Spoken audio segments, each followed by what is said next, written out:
ദൈവനാമത്തിന് മഹത്വമുണ്ടാകട്ടെ. ഉൽപ്പത്തി 33 അധ്യായം.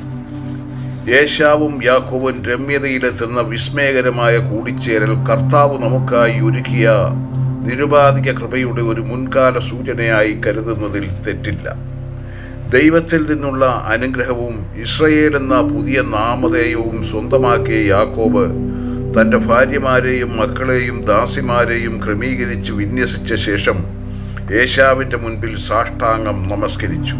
രക്ഷപ്പെടാനുള്ള ഏറ്റവും അനുയോജ്യമായ രീതിയിലാണ് യാക്കോബ് തൻ്റെ കുടുംബാംഗങ്ങളെ അണിനിരത്തിയത്. ദാസിമാരെയും അവരുടെ മക്കളെയും ഏറ്റവും മുന്നിലും അതിന് പിന്നിൽ ലേയയെയും അവളുടെ മക്കളെയും റാഹേലിനെയും യോസഫിനെയും ഏറ്റവും പിറകിലായും നിർത്തി. എന്നാൽ യാക്കോബിൻ്റേത് അനാവശ്യമായ ഭയമായിരുന്നു. ദൈവീക വാഗ്ദത്തത്തെ അവൻ പൂർണ്ണമായി വിശ്വസിച്ചില്ല എന്ന് വേണം വിചാരിക്കുവാൻ. കുടുംബത്തെ ക്രമീകരിച്ചതിലും അവൻ്റെ സ്വാർത്ഥ താല്പര്യവും റാഹേലിനോടും യോസഫിനോടുമുള്ള പക്ഷപാതവും പ്രകടമായി. സാഷ്ടാംഗ പ്രണാമം നടത്തിയത് തൻ്റെ പഴയ ചതിപ്രയോഗത്തിനുള്ള പ്രായശ്ചിത്തവും ഖേദപ്രകടനവുമായിട്ടാവണം. ഏശാവാകട്ടെ യാതൊരുവിധ പ്രതികാര ചിന്തയുടെയും ലാഞ്ചന പോലും കാട്ടാതെ സഹോദര സ്നേഹത്തിൻ്റെ ഉദാത്ത മാതൃക പ്രദർശിപ്പിച്ചുകൊണ്ട് ഓടി വന്ന് യാക്കോബിനെ എതിരേറ്റ് ആലിംഗനം ചെയ്തു. അവൻ്റെ കഴുത്തിൽ ചുംബിച്ചു. ബാല്യകാലത്ത് ചതിപ്രയോഗത്തിന് മുൻപ് തീർച്ചയായും അവർ പരസ്പര സ്നേഹമുള്ള സഹോദരന്മാർ ആയിരുന്നു. അവരിരുവരും കരഞ്ഞു. ഏറ്റവും മഹനീയമായ ഒരു കുടുംബ ഒത്തുചേരലായി അത് ആ സംഗമം മാറി.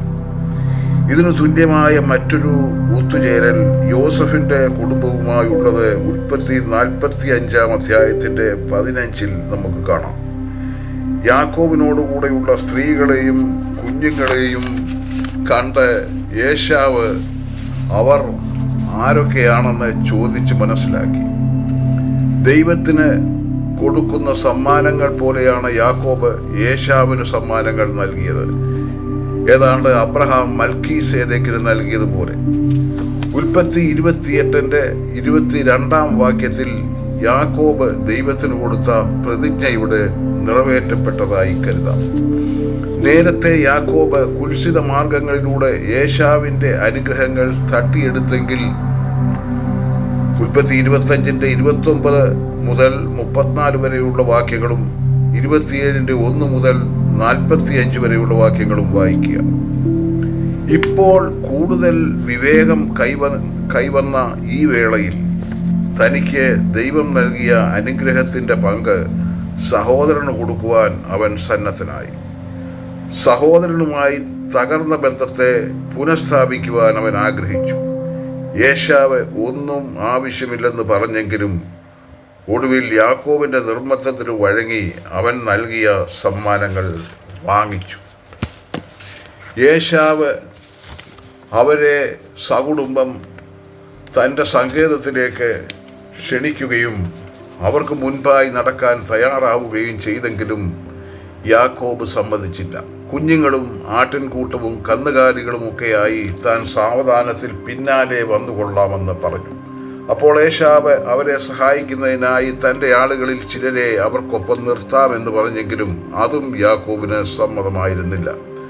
അങ്ങനെ ഏശാവ് തിരികെ സേയീരിലേക്ക് മടങ്ങിപ്പോയി. യാക്കോബ് യാത്ര നിർത്തി യോർദാന് കിഴക്ക് യാബോക്ക് നദിയുടെ തീരത്ത് നിന്ന് ഏതാണ്ട് 1 മൈൽ അകലെ താൽക്കാലിക കൂടാരമുണ്ടാക്കി. കൂടാരം എന്നതിൻ്റെ എബ്രായ ഭാഷയിലുള്ള തത്തുല്യ പദത്തിൽ നിന്നാണ് ആ സ്ഥലത്തിന് സുക്കോത്ത് എന്ന പേര് ഉണ്ടായത്. ഉൽപ്പത്തി 12 കാണുന്നത് പോലെ യാക്കോബും തൻ്റെ മുത്തച്ഛൻ്റെ പാത പിന്തുടർന്ന് ശേഖയും വഴിയാണ് കനാൻ ദേശത്തെത്തിയത്. അവിടെ പട്ടണത്തിൽ ചെന്ന് ചേർന്നെങ്കിലും യാക്കോബ് അവിടെ താമസിക്കാൻ തയ്യാറായില്ല. കാരണം അത് വിഗ്രഹാരാധനയ്ക്ക് അർപ്പിക്കപ്പെട്ട ഒരു പ്രദേശമായിരുന്നു. അതുകൊണ്ട് യാക്കോബ് പട്ടണത്തിന് പുറത്ത് കൂടാരം കെട്ടി അവിടെ താമസമാക്കി. ഈ പ്രദേശം മുഴുവൻ ദൈവം അബ്രഹാമിനും അവൻ്റെ സന്തതിക്കും കൊടുക്കുമെന്ന് ഉൽപ്പത്തി 12:7 വാഗ്ദത്തം നൽകുന്നതായി നമുക്ക് കാണാം. എങ്കിലും 23 അധ്യായത്തിൽ സാറായെ അടക്കാൻ സ്ഥലം പണം കൊടുത്തു വാങ്ങുന്നതായി നാം വായിക്കുന്നു. തൻ്റെ മുത്തച്ഛൻ്റെ പാത പിന്തുടർന്ന് യാക്കോബ് താൻ പാളയമടിച്ച നിലം ശേഖേമിൻ്റെ അപ്പനായ ഹാമോരിൻ്റെ പുത്രന്മാരോട് 100 വെള്ളിക്കാശിന് വാങ്ങി. അബ്രഹാം ചെയ്തതുപോലെ ഉൽപ്പത്തി 12:7 യാക്കോബും അവിടെ ദൈവത്തെ ആരാധിക്കാൻ ഒരു ബലിപീഠം ഉണ്ടാക്കി. ആ ബലിപീഠത്തിന് എൽ എലോഹി ഇസ്രായേൽ എന്ന് പേരിട്ടു. ഇസ്രായേലിൻ്റെ ദൈവമായ ദൈവം എന്നാണ് അതിന് അർത്ഥം. ഒരിക്കലും പ്രതീക്ഷിക്കാത്ത ദയാവായ്പും സ്നേഹവും ക്ഷമയുമാണ് സഹോദരനായ ഏശാവിൽ നിന്നും യാക്കോബിന് കിട്ടിയത്. അർഹതപ്പെട്ടതല്ലാത്ത സൗമനസ്യവും പ്രീതിയുമാണ് നമ്മെ സംബന്ധിച്ചിടത്തോളം ക്രിസ്തുവിലൂടെ ദൈവം നമുക്ക് തന്നത്. റോമർ 3:23 മുതൽ 25 വരെയും 5:15 മുതൽ 17 വരെയും യാക്കോബ് 4:1 മുതൽ 6 വരെയുമുള്ള വാക്യങ്ങളിലും നമുക്ക് ഇക്കാര്യം വ്യക്തമാകുന്നു. യാക്കോബ് നിർബന്ധിച്ചപ്പോൾ അവൻ്റെ സഹോദരൻ പഴയ കടങ്ങൾക്കു പകരമെന്നോണം സമ്മാനങ്ങൾ സ്വീകരിച്ചു. പക്ഷേ നമ്മുടെ കാര്യത്തിൽ നമ്മുടെ കർത്താവ് നമുക്കായി ചെയ്തതിന് പകരം കൊടുക്കുവാൻ നമുക്ക് കഴിയുമോ? ഒരിക്കലും കഴിയില്ല. എന്നിരുന്നാലും അവൻ്റെ സ്നേഹ സമ്മാനത്തിന് പ്രതികരണമായി അതേ സ്നേഹം മറ്റുള്ളവർക്ക് പകർന്നു കൊടുക്കുവാൻ നമുക്ക് സാധിക്കും. 1 യോഹന്നാൻ 3:11 മുതൽ 17 വരെയുള്ള വാക്യങ്ങൾ വായിക്കുക. ദൈവം നിങ്ങളെ എല്ലാവരെയും അനുഗ്രഹിക്കട്ടെ.